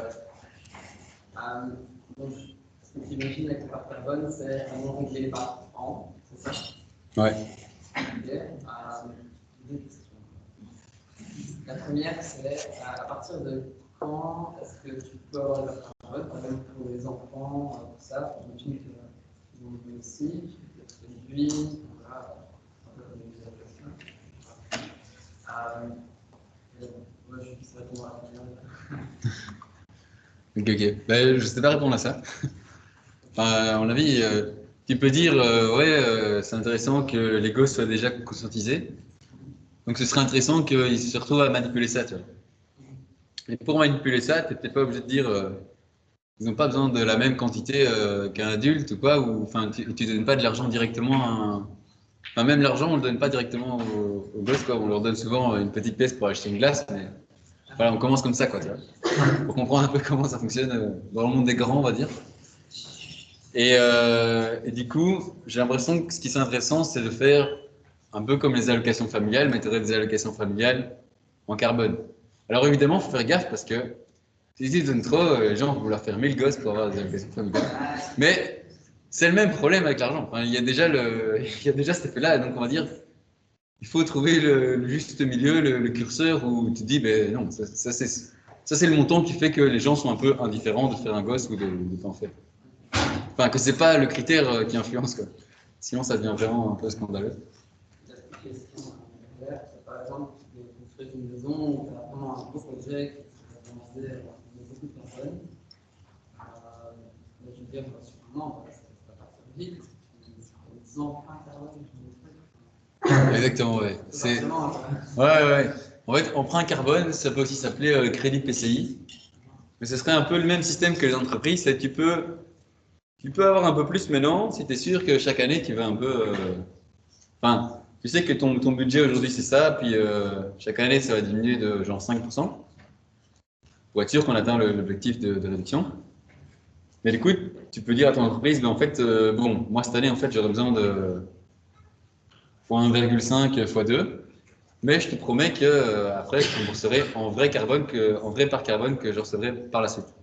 Mais du coup, tu pourrais payer en espèce de pré carbone en attendant d'avoir les vrais, quoi. Voilà, c'est un peu cette idée-là. Je peux la développer plus avec plein de schémas. Ça va un peu dans tous les sens, donc si vous êtes fatigué, c'est pas le bon choix. Mais sinon, mais en fait, donc la présentation que j'ai fait ici, enfin, si vous avez des questions, moi, ça me fait vraiment plaisir d'en parler et d'aller creuser les questions jusqu'au bout, parce qu'il peut y avoir des questions vraiment dans tous les sens. Et je vais faire un peu un mémoire là-dessus, donc voilà, toutes les questions sont bienvenues. Et en fait, juste pour le coup, là, c'est un petit souci, parce que j'utilise la version gratuite, et du coup, c'est 30 personnes max. Du coup, en fait, vous ne pouvez plus voter. Ce qui fait que c'est pas du tout bon. Enfin, du coup, ça a enlevé, quoi. Il n'y a que 4 possibilités de toute façon. Parce que là, en fait, vous êtes 52 connectés, mais il n'y a que 30 personnes qui ont voté. Du coup, ça a enlevé, quoi, non? Je sais pas. Ok, on va tester à main levée. Désolé, hein, ça va marcher. Ouais. Qui est chaud la proposition numéro 1? Ok, qui compte parce que...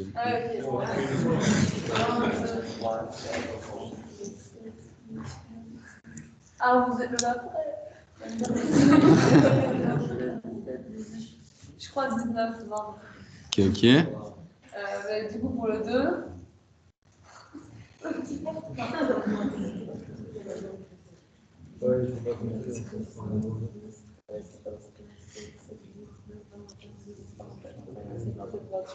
Ouais, ce sera sûrement celle-là ou quoi? Ouais, c'est aussi la 3. Ok, ce sera pas pour cette fois-ci. Et la 4.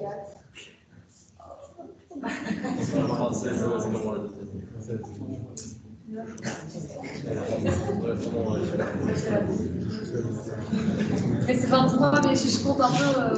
Ok. Mais du coup, je fais. En fait, je vais faire d'office la 2. Je vais faire la 2. On va faire. La 2, c'est quoi? Ah oui, ok. Ouais, ça va, c'est pas trop long. Après, on fait une petite pause. S'il y a des gens qui doivent vraiment partir, vous pouvez y aller. Et puis après, je fais quand même l'autre, comme ça. Comme ça, on peut partir sur cette fin-là. Bon, mais du coup, on va quand même passer un peu devant les slides, les inégalités carbone. Voilà. Tac, ça va faire ça. Voilà. Ça, c'est quand même intéressant de montrer juste en 2 secondes. C'est pour dire, voilà, on disait, si on prend juste les émissions directes, enfin, ça, c'est les déciles, c'est les gens, c'est la population triée par ménages les moins riches aux ménages les plus riches. Et on voit que c'est en France. Les plus riches, si on prend l'ensemble des émissions, c'est quand même ça qui... Enfin, ils vont émettre plus, quoi. Donc globalement, c'est plutôt des gens qui ont plus de moyens qui vont devoir faire plus d'efforts. C'est ça qui est retenu. Ouais. Donc comment réaliser un ajustement aux frontières?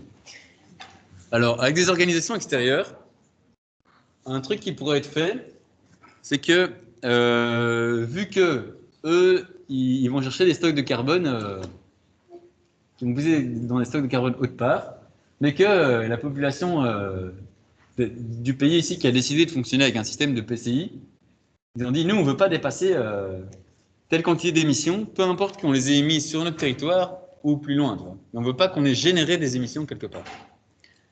Donc, vu qu'ils se sont engagés à ça, ils ont leur budget de PCI, et il faut que si quelqu'un, on va dire, émet du CO2, mais dans le bénéfice de la population qui a décidé de ne pas dépasser les émissions, il faut qu'il y ait aussi un permis pour ça.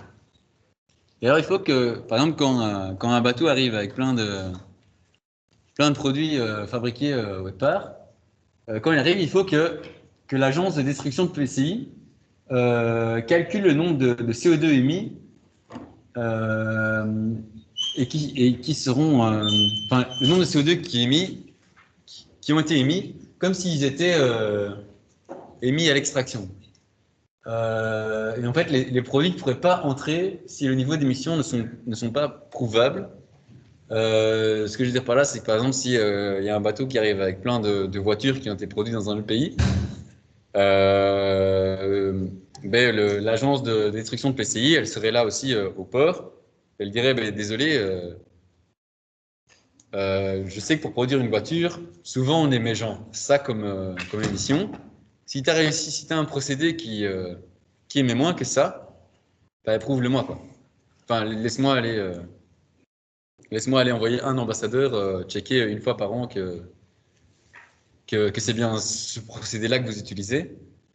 Et voilà, je pense que c'est ce genre de contrôle qu'on préfère. Et si les gens ne veulent pas participer à la transparence, alors c'est désolé, mais on ne fait pas de commerce pour ce produit-là, quoi. Donc je pense que ça, c'est le genre de truc qui pourrait être fait. Et ce qui fait que, vu que si l'organisation extérieure veut faire rentrer un produit qui a émis autant de CO2, elle doit donner autant de parts carbone. Et du coup, ces parts carbone-là, elle va en fait les facturer aux individus.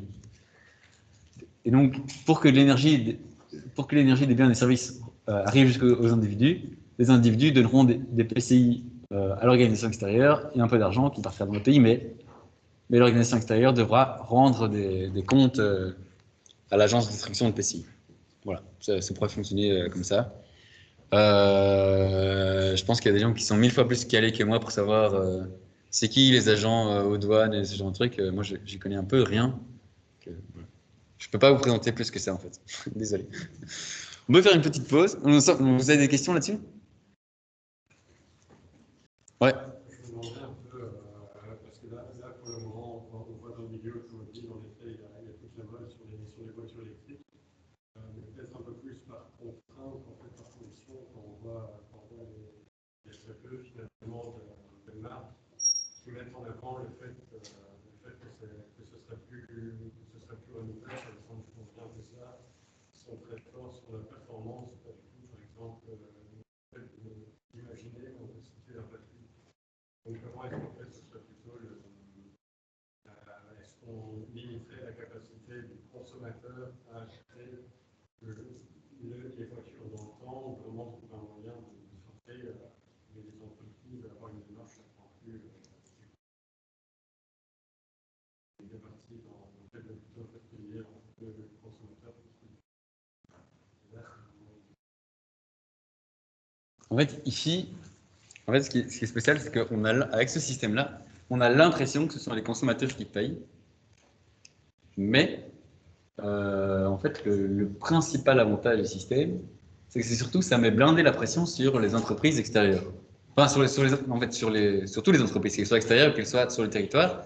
C'est que celui qui arrive à produire avec le moins de carbone dans son procédé et dans l'utilisation future, donc quelqu'un qui arrive à faire une voiture qui, à la fois, émet pas beaucoup et à la fois a demandé très peu de CO2 à être émise, exemple tout simple, enfin, c'est ça qu'on devrait faire plus, hein, c'est au lieu de changer de voiture fossile à voiture électrique, c'est se dire en fait, est-ce que j'ai besoin de déplacer 1 tonne à chaque fois que je veux faire 10 km? On peut très bien faire des voitures plus petites et se dire, ok, on va vers des voitures plus petites ou plus vraiment une mobilité beaucoup plus légère en fait, ou aller moins vite aussi, c'est des choses comme ça, c'est des trucs qui font qu'on consommerait moins d'énergie. Donc voilà, moi je pense que ce genre de système met blindé ce genre d'entreprises qui font des efforts de concevoir un produit qui va émettre moins. Enfin, ils seront sûrement avantagés s'ils émettent moins à la production, qu'ils émettent moins pour l'utilisation et qu'ils émettent moins aussi pour le recyclage. Yes. D'autres questions de Wooclap, pourquoi en lien avec ça?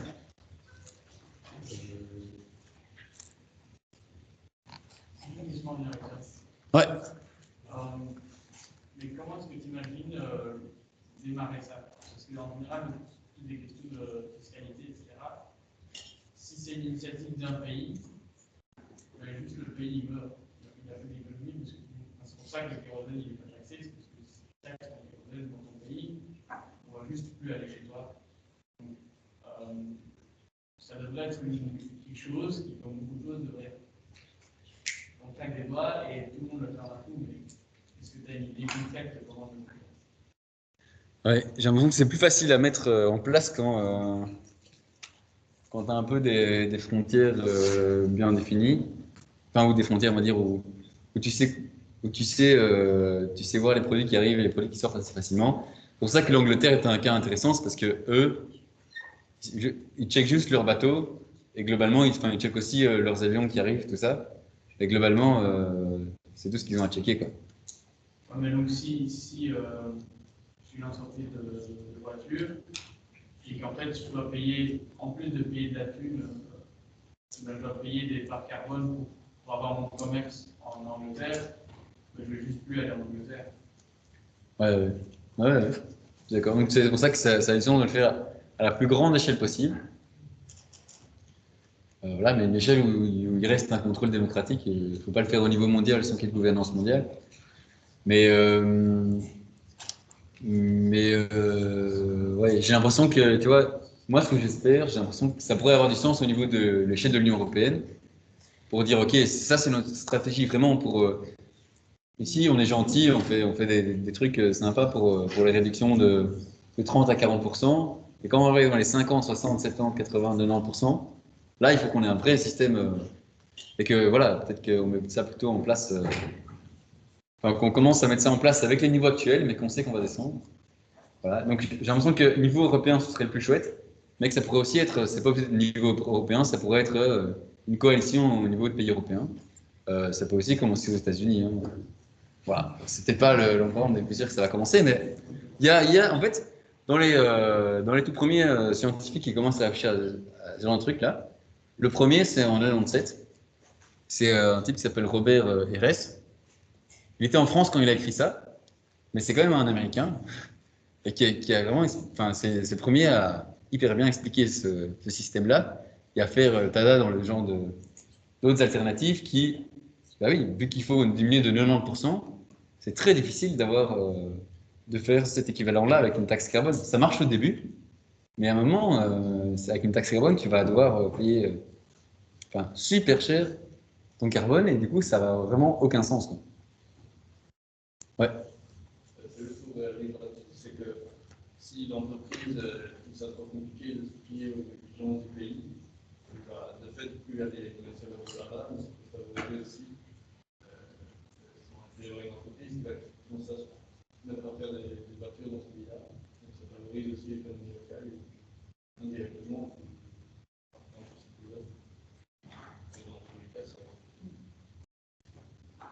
Ouais. Encore une fois, comme c'est vraiment, si tu gardes ça uniquement en Europe, le problème c'est que par exemple, du pétrole, par ton énergie primaire, tu regardes par exemple la saoudite, les gars là-bas vont faire, ok, ben, nous on ne fonctionne pas avec les PCI, Donc, par un conflit extraire au maximum de temps, et puis si l'Europe ne veut pas de pétrole, tant pis, je ne donne pas, et puis ça va juste tuer l'Europe. Même, enfin, il faut vraiment que ce soit mondial, et enfin, tu es obligé d'avoir tous les maillons de la chaîne dans le système. Tu ne peux pas avoir des maillons de la chaîne comme l'Arabie Saoudite, qui est fort exportateur de pétrole, hors de la chaîne. Ouais. Mais nous, on est dépendants d'eux, mais eux sont un peu dépendants de nous aussi.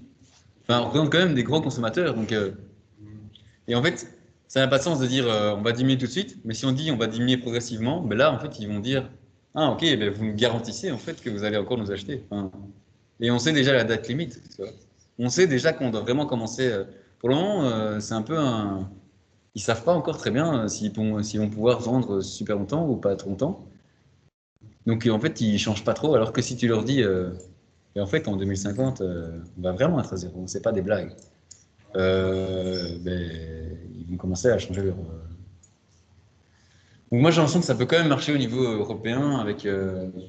Mais ça a toujours plus de sens de dire, ben voilà, par exemple, pour dire tu fais l'Europe, le Moyen-Orient et l'Afrique, voilà, enfin, avec la Chine, enfin, tu pourrais faire des grands ensembles, mais voilà. Bon. Ouais, est-ce qu'il y a encore des questions par rapport à ça? Ouais. Justement, ton système ne perd pas tout son intérêt s'il y a des pays qui n'en font pas partie. S'il y a un des pays les plus polluants du monde, comme les États-Unis, qui a une approche plutôt climato-sceptique, et s'ils ne peuvent pas suivre le système, les autres vont faire des efforts, ça ne servira plus à rien. Ouais, mais ils vont être tout mal à chaque fois qu'ils vont vouloir vendre des produits avec l'Europe. Et oui, tu sais rien faire si les gens ne veulent pas eux-mêmes. Moi, je pense qu'en fait, il y a tellement d'inégalités à l'intérieur des pays que même les États-Unis seraient chauds ce genre de mesures-là. Enfin, on est là, ils sont en train de vraiment de jouer avec les limites de leurs inégalités, quoi. Ils testent des trucs comme jamais dans l'histoire. Les États-Unis ont été un pays beaucoup plus égalitaire que l'Europe. C'est dur à croire. Hein. Mais j'ai lu un bouquin qui explique qu'en fait, l'après-guerre aux États-Unis, ils ont vraiment fait des politiques beaucoup plus, de l'éducation pour tous, beaucoup de droits qui ont évolué pour plein de gens, et ils ont vraiment mis le boost aussi sur. En fait, ils avaient des taxes sur les millionnaires et sur les milliardaires qui étaient plus fortes qu'en Europe, quoi. Donc, c'est un peu dur à croire. Mais voilà, des gens comme Bill Gates ou d'autres milliardaires, aujourd'hui, ils disent taxez-nous parce qu'il y a un problème dans le système. Enfin, c'est vraiment bizarre, mais il y a des milliardaires qui s'accordent à dire c'est trop bizarre comment le système est fait et il n'y a pas assez de donner sa chance à tous, quoi. Enfin, c'est bizarre. Ouais. Donc, je pense que tous les pays peuvent être.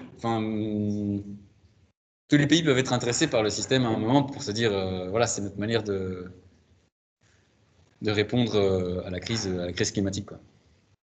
Voilà, mais il faut qu'il y ait effectivement suffisamment de gens conscients dans la population. Ouais. Je vais faire un peu le what next. Ça, c'est le schéma un peu compliqué pour les prêts PCI, voilà.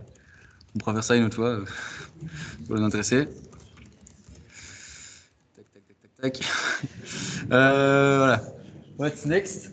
Moi, j'ai l'impression que ce qu'il faut, le minimum à faire, ce serait de demander à la Commission européenne de dire faites-nous une étude sérieuse de est-ce que ce genre de système est viable ou pas et quels sont ses intérêts justement par rapport à une taxe carbone, quels sont les avantages, les inconvénients et quels seraient les effets économiques, enfin, voir un peu tout le genre de système ou alors aussi le coût de mise en œuvre il faut créer une espèce de deuxième carte bancaire pour tout le monde. Ça coûte plus ou moins combien de faire ce genre de truc-là. Voilà, c'est faisable, hein, globalement, ça coûterait pas très cher par personne. Alors, il faut aussi continuer à débattre sur la question, voilà, comment est-ce qu'on répartit et comment est-ce qu'on s'organise quand on a une quantité limitée de CO2 à émettre. voilà, je pense que... Enfin, c'est plus des débats un peu globaux, mais moi, c'est ce que j'avais un peu envie de faire maintenant. Mais que, donc voilà, en même temps, c'est chouette de penser global, mais il faut aussi faire des actions, et on est tous jeunes, donc on a envie de se mettre directement dans les trucs concrets. Donc moi, j'ai pas envie de vous dire, cassez-vous pas la tête si ça vous fait chier de penser ce genre de truc plus au niveau global, mais pensez-y quand même un petit peu et parlez-en autour de vous, tout en faisant des actions un peu concrètes déjà avec ce que vous savez déjà faire autour de vous. Moi, j'ai l'impression que je fais des trucs, mais j'arrive un peu aux limites, et donc je suis là, en arrivant aux limites, je suis revenu à repenser un peu global avant de peut-être faire des trucs plus locaux. Je ne sais pas encore très bien. Ouais, et je pense que ce qui est important, c'est de faire germer un peu l'idée dans la tête des politiciens. Enfin, genre, pour le moment, ils écoutent pas trop ce genre d'idées. Mais quand on parle avec certains économistes, il y en a qui disent, mais en fait, on va passer d'office par là. Enfin, voilà, ça dépend. Ça dépend de comment on amène la chose. Ça dépend de si on trouve que vivre dans une société où on laisse personne sur le bord du chemin, c'est important. Ouais, je pense qu'il y a quand même des valeurs. On peut appeler un peu des valeurs humaines qui peuvent toucher les politiciens et les politiciennes. Voilà, si vous avez envie de faire d'autres conférences, moi je suis dispo. Voilà, je pense que c'est intéressant de faire de la recherche et que voilà, ceux qui veulent un peu des références, j'ai un peu mis des trucs ici, je peux balancer ça plus tard si ça vous chauffe. Enfin, envoyez-moi un message et je vous balance ça. Et alors, ce que je veux dire aussi, c'est que sur YouTube, il y a déjà des gens qui vulgarisent ça aussi. Donc, ça c'est intéressant. Je ne sais pas s'il y a des gens qui connaissent le réveilleur, mais voilà, il en parle vraiment bien. Ouais, puis ça, c'est d'autres questions encore à creuser. Mais donc, voilà, c'est pour dire que c'est un peu une autre manière d'envisager comment fonctionne l'économie. Et qu'à chaque fois, on dit il faut changer de système économique, mais on n'explique pas comment on va faire. Enfin, et c'est la même chose au niveau de l'accord de Paris. On a dit on va faire zéro carbone en 2050, mais on n'explique pas vraiment comment on va faire. Donc voilà, moi je pense que c'est important de réfléchir à ce genre de truc, mais quand on commence à déminer ça, on voit qu'en fait il y a plein de questions. Donc voilà, en même temps c'est super cool parce que c'est plein de questions qu'on peut se poser ensemble. Ça. Voilà. Ce sera la fin pour moi. Ouais, ce que j'ai envie de dire pour les gens qui sont en comptabilité, tout ça. J'ai l'impression qu'on aura bientôt de la comptabilité carbone en entreprise. Ce sera un passage inévitable. Voilà, c'est un peu des détails que je mets ici, mais voilà. J'espère que vous avez apprécié la présentation. Et je vous remercie d'être venus si nombreux en période un peu spéciale. Et ce que je dois dire avant de partir, on est censé respecter de rester à 4 après dans l'auditoire. Enfin, en fait, dans la ville.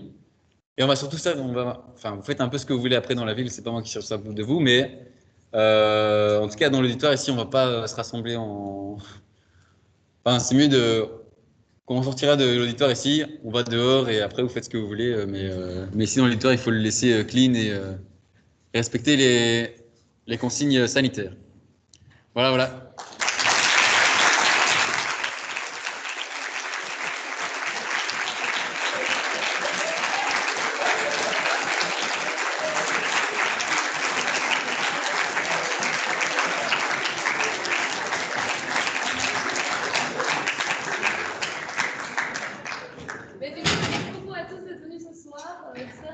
Apprécié et que l'idée va rester dans votre tête plus tard. N'hésitez pas à lui poser des questions après. Vous avez son nom via la page Facebook. Voilà. Et à la sortie, n'hésitez pas à regarder les livres si vous intéressent. N'oubliez pas, vous pouvez les louer gratuitement pour une longue durée. Donc, ils sont juste là sur une table, feuilletés dessus. Merci beaucoup. Au revoir.